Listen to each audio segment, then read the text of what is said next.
ഞാനും ചളിയനും തൊട്ടുവരം പോകുന്നേരം തൊട്ടു വരമ്പത്തോരു ചക്കത്തുണ്ടം കൊണ്ടേ വന്ന് നെജില് മുക്കി തിന്നുന്നേരം വിളക്കത്തെ പാറ്റ പോലെ എന്റെ മോതിരം വന്നു. പാട്ട് പാടാൻ അറിയില്ലെങ്കിൽ പറഞ്ഞൂടെ, ഇല്ലേ പാതിരയ്ക്ക് വന്നിരുന്ന് ചൊറിഞ്ഞൂടെ. അന്നെ കത്തിയും വല്യരാടാ കോഴിക്കോട്ടെ കുഞ്ഞയ്യപ്പനെ കൊട്ട കൊണ്ട് വന്ന് കെട്ടിട്ട്, കുഞ്ഞയ്യപ്പനെ കൊട്ട കൊണ്ട് പെണ്ണ് കെട്ടിട്ട്.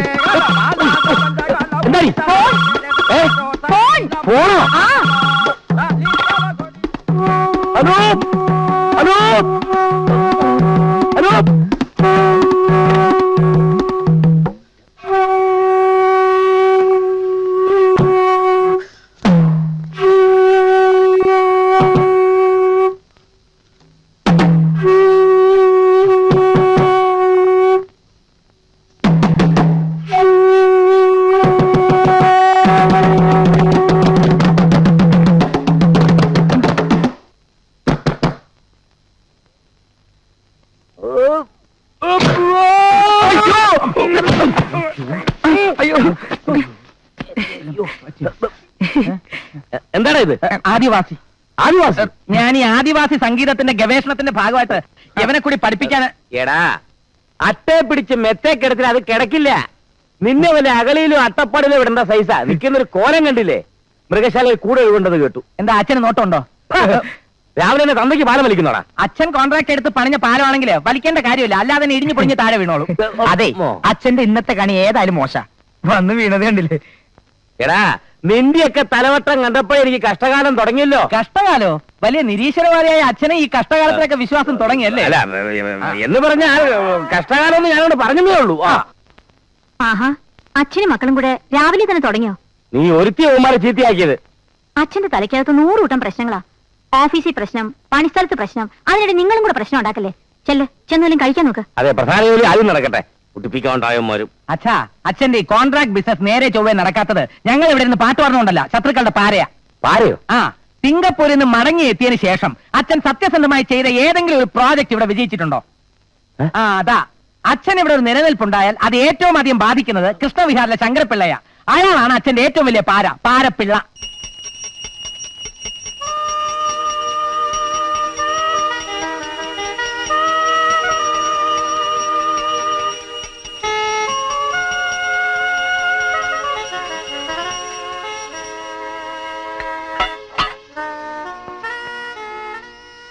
കൃഷ്ണ, ഗുരുവായൂരപ്പ, ഒരുപാട് വെണ്ണയെല്ലാം കട്ടു നിന്നിട്ടുള്ളതല്ലേ അവിടുന്ന്? ഈ ശങ്കരൻ എന്തെങ്കിലും അറിയാതെ തെറ്റ് ചെയ്തു പോയിട്ടുണ്ടെങ്കിൽ അവിടുന്ന് പൊറുക്കണേ. കൃഷ്ണ, ഗുരുവായൂരപ്പ, ഭഗവാനെ. പ്രിയ, വീട്ടിനെ കുളിപ്പിച്ച് കോമ്പ് ചെയ്ത് കഴിഞ്ഞോ? അയ്യോ,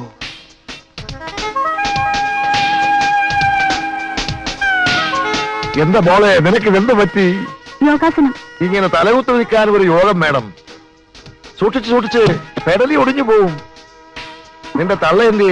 അവളും ഇതുപോലെ പലയിടത്തും തലകുത്ത് നിൽക്കുന്നുണ്ടാവും. തലകുത്തി നിൽക്കുമ്പോ സംസാരിക്കാൻ പാടുന്ന അച്ഛൻ അറിഞ്ഞൂടെ? 2-3 പ്രാവശ്യം അറിയാതെ വെള്ളമടിച്ച് ഞാൻ തലകുത്തി വീണിട്ടുള്ളതല്ലാതെ അച്ഛൻ ഇതൊന്നും പരിചയമില്ലല്ലോ. അമ്മയ്ക്ക് രാവിലെ 10 മണിക്ക് മഹിളാസനായത്തിന്റെ മീറ്റിംഗ് ഉണ്ട്. അതിന് മണി 7 ആയുള്ളൂ. അപ്പ അവൾ ആ കണ്ണാടിയുടെ മുമ്പിൽ തന്നെ ഉണ്ടാവും.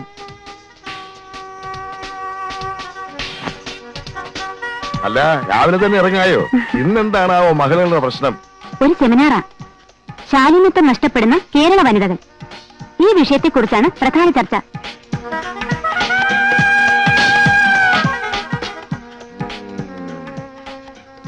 എന്താ നോക്കുന്നേ? ഏയ്, എന്റെ ഭാര്യയുടെ ശാരീരിക സൗന്ദര്യം ഞാനൊന്ന് ആസ്വദിച്ചതാലേ. പതുക്കെ, മോള് കേക്കും. വീട്ടു മമ്മി റെഡി. ഹറിയ. കേരള വനിതകളുടെ ശാരീരിക സൗന്ദര്യത്തിൽ പട്ടിക്ക് എന്താണാവോ പങ്ക്?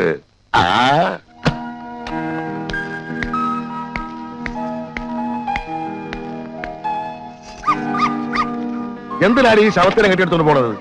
മിസ്സസ് മേനോന്റെ കാറിൽ എപ്പോഴും ഡോഗ് ഉണ്ടാവും. നമ്മുടെ സ്റ്റാറ്റസ് നമ്മളും കീപ്പപ്പ് ചെയ്യണ്ടേ? പോട്ടെ, ബൈ.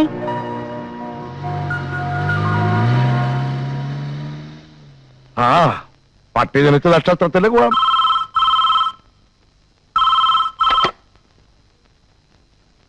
ഹലോ, ആ ശങ്കരപ്പിള്ള തന്നെ. സാറേ ഞാനാ, യൂണിയൻ നേതാവ് വക്കച്ചൻ. പറഞ്ഞ കാര്യം എന്തായി വക്കച്ച? നമ്പ്യാർ ഇവിടെ വളർന്നാൽ അതെനിക്ക് വലിയ ദോഷമാ. സിംഗപ്പൂരിൽ നിന്ന് കുറെ പണവുമായിട്ടാൽ ഇവിടെ വന്ന് എന്നോട് മത്സരിക്കാൻ തുടങ്ങിയാൽ നമുക്ക് വെറുതെ വിടാൻ പറ്റുമോ? എനിക്ക് കിട്ടേണ്ട പല കോൺട്രാക്റ്റുകളും അയാൾ കയറി വെട്ടിയില്ലേ? അയാളെ ഒതുക്കിയേ പറ്റൂ. എന്തെങ്കിലും ഒരു കാര്യം കിട്ടാതെ എങ്ങനെയാ യൂണിയൻ പ്രശ്നം ഉണ്ടാക്കുന്നു സാറേ?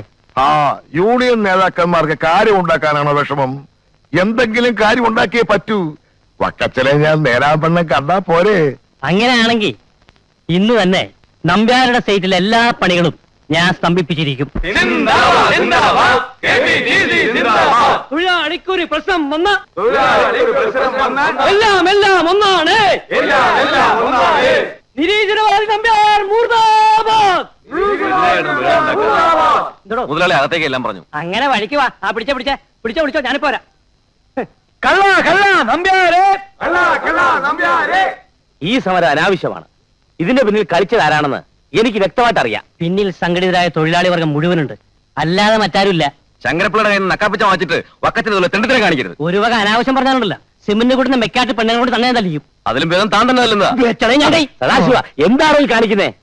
അവിടെ ഇരുന്നേ. വേണ്ട, എന്നെ അങ്ങനെ ഇരുത്തണ്ട, ഞാനവിടെ നിന്നോളാം. എന്നൊരു കാര്യം ചെയ്യും, ഞാൻ അങ്ങോട്ട് എഴുതേക്കാം. അതാ നല്ലത്. ഈ പ്രദേശത്ത് തൊഴിലാളികൾക്ക് ഏറ്റവും കൂടുതൽ ശമ്പളം കൊടുക്കുന്ന ഒരു പ്രസ്ഥാനമാണ് എന്റേത്. നേരായ മാർഗത്തിലൂടെ അല്ലാതെ തൊഴിലാളി വർഗത്തെ പിഴിഞ്ഞോ കൃത്രിമം കാണിച്ചോ 10 പൈസ ഇന്ന് വരെ ഞാൻ ഉണ്ടാക്കിയിട്ടില്ല. സത്യസന്ധമായി ചെയ്യുന്ന കർമ്മത്തെയും സത്യത്തെയുമാണ് ഞാൻ ദൈവമായി കാണുന്നത്.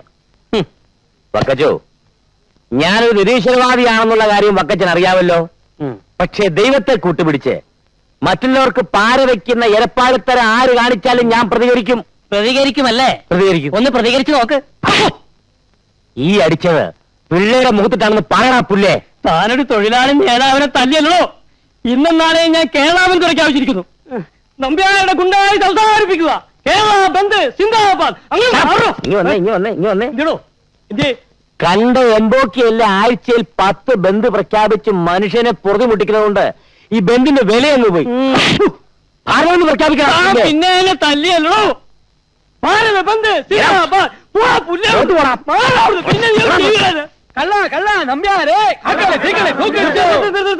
ഇത് ഇവിടെ കൊണ്ടൊന്നും അവസാനിക്കൂല. നാളെ ഭാരത ബന്ദാണ്.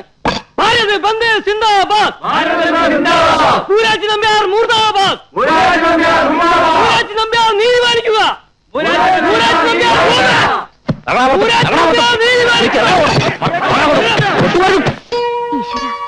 ഓരോ ദിവസം ചെല്ലുന്തോറും പ്രശ്നങ്ങൾ വഷളായി വരികയാണല്ലോ. ഈശ്വരനെ നിഷേധിച്ച് ജീവിക്കുന്നോണ്ടാ പ്രശ്നങ്ങൾ ഒഴിയാത്തത്. സത്യസന്ധമായി ജോലി ചെയ്ത് ജീവിക്കുന്നവരെ നിന്റെ ഈശ്വരന്മാര് ഭാരം വെക്കുവോ?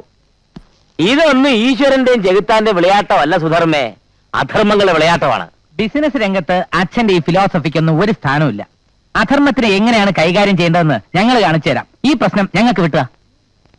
നിന്നെയൊക്കെ വിശ്വസിക്കാവോ? 100%. വിട്ടു വന്നിരിക്കുന്നു.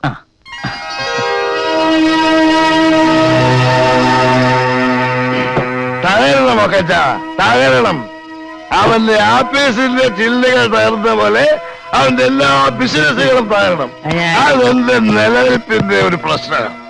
അതിനു വേണ്ടി എത്ര പണം ചെലവാക്കാനും എനിക്കൊരു മടിയില്ല.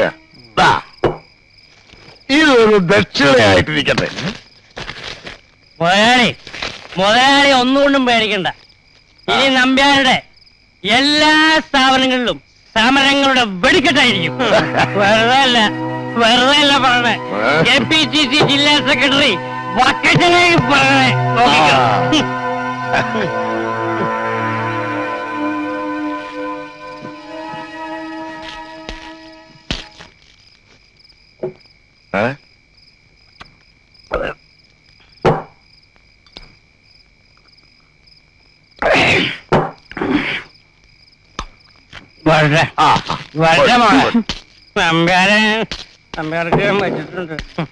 അവനവൻ കുഴിക്കുന്ന കുഴികളിൽ വീഴുമ്പോ ഗുലുമാൻ അച്ഛൻ കേട്ടിട്ടുണ്ടോ? അത് മോളെ, അതൊരു സിനിമയ്ക്കകത്തെ പാട്ടല്ലേ? ആ പാട്ടിന്റെ കാസറ്റ് ഒരെണ്ണം വാങ്ങി ദിവസവും കേൾക്കുന്നത് നന്നായിരിക്കും. അല്ലാതെ രാവിലെ പൂജാമുറി കയറുന്നിട്ട് ഒരു കാര്യമില്ല കേട്ടോ. ഞാൻ കാര്യം ചെയ്യാം. ആ കാസറ്റ് പൂജാമുറിയുടെ ടേപ്പിലിട്ടിട്ട് ഞാൻ കേട്ടോളാം. പോലെയാ പുറത്ത്. എന്നെ വിളിച്ചോ? വിളിച്ചു. എന്താ കാര്യം? എന്റെ അമ്മായിയമ്മ ജനത്തെ പ്രസവിച്ചു. അതില്ലേ ഒരാളും ഒരു പെണ്ണും.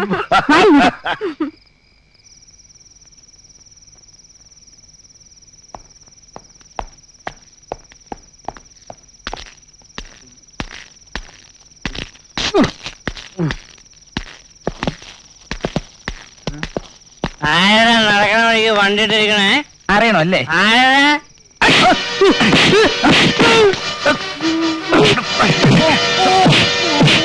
ഞങ്ങൾ ആരാണെന്ന് തനിക്ക് മനസ്സിലായോ? അറിയാമേ, ആരാ? തമ്പ്യാളുടെ മക്കളല്ലേ? എടാ സന്ദീപേ, ഇയാള് നമ്മളെ തിരിച്ചറിഞ്ഞു. എടുക്കാൻ ഇനി തന്നെ ജീവനോടെ വെച്ചോണ്ടിരിക്കുന്ന പ്രശ്നമില്ല. നീ ആ പെട്രോളിംഗ് എടുത്തേ. ഞാൻ പാവോടെ. മരിച്ചുപോയ ഏതെങ്കിലും രാഷ്ട്രീയ നേതാവിന്റെ പ്രതിമ ഞങ്ങളുടെ കവലയിൽ വെക്കണമെന്ന് കുറച്ച് നാളായിട്ട് വിചാരിക്കാം. അത് തന്നെ ആയിക്കോട്ടെ. അയ്യോ പാവോടെ. മുതൽ സമരങ്ങളൊന്നും ഇല്ലേ? എന്നെ കാകണേ. ഉറപ്പാണ്. സത്യം. നാളെ മുതൽ ഒരു സമരത്തിൽ ഞാനില്ല. ഞാനെന്തെങ്കിലും കൂലിപ്പണി എടുത്ത് ജീവിച്ചോളെ. എന്നെ കാകണേ. അയ്യോ കാല് പിടിക്കാം. അങ്ങനെയെങ്കിൽ നമ്മൾ തമ്മിലുള്ള എല്ലാ പ്രശ്നവും ഇതുപോലെ. സമരം തീർന്നെങ്കിലും നമ്മുടെ പ്രശ്നങ്ങൾ തീരുന്നില്ല. 7ഓളം ബില്ലുകൾ ഇപ്പൊ പാസ്സാകാതെ കിടക്കുകയാണ്. ആ ഇനത്തിൽ നമുക്ക് വരാനുള്ളത് ലക്ഷക്കണക്കിന് രൂപയാണ്. കൈക്കൂലി കൊടുക്കേണ്ടടുത്ത് കൊടുത്താലേ ഇന്നത്തെ കാലത്ത് കാര്യങ്ങൾ നടക്കൂ. നിർത്ത്. അങ്ങനെ വളഞ്ഞ വഴി കൂടി കാര്യം നേടുന്ന സ്വഭാവം നമ്പ്യാർക്കില്ല. നേരായ അളവിൽ സിമെന്റും കമ്പിയും ചേർത്താണ് ഞാൻ ഓരോ ബിൽഡിങ്ങും പണിതിരിക്കുന്നത്.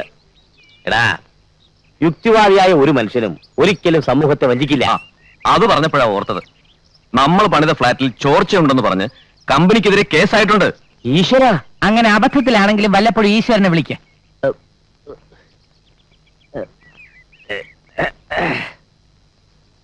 തുറന്നു പറയാലോ, സ്റ്റാഫുകൾക്ക് ഈ മാസത്തെ ശമ്പളം കൊടുക്കാൻ പോലും ക്യാഷ് റൈസ് ആയിട്ടില്ല. ആകെ പ്രശ്നങ്ങളാ. ഒന്ന് നിർത്തോ. വെറുതെ മനുഷ്യനെ പ്രാന്തുടിപ്പിക്കാൻ വേണ്ടി രാവിലെ പെട്രോളും കത്തിച്ച് വരും.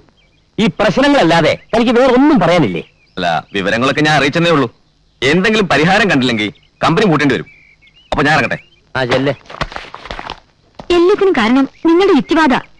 ആണെന്ന് തന്നെ വെച്ചോടി. നീ ദിവസം വിളിക്കാറുണ്ടല്ലോ ദൈവമേ ദൈവമേ എന്ന്. വല്ല ഗുണമുണ്ടോ?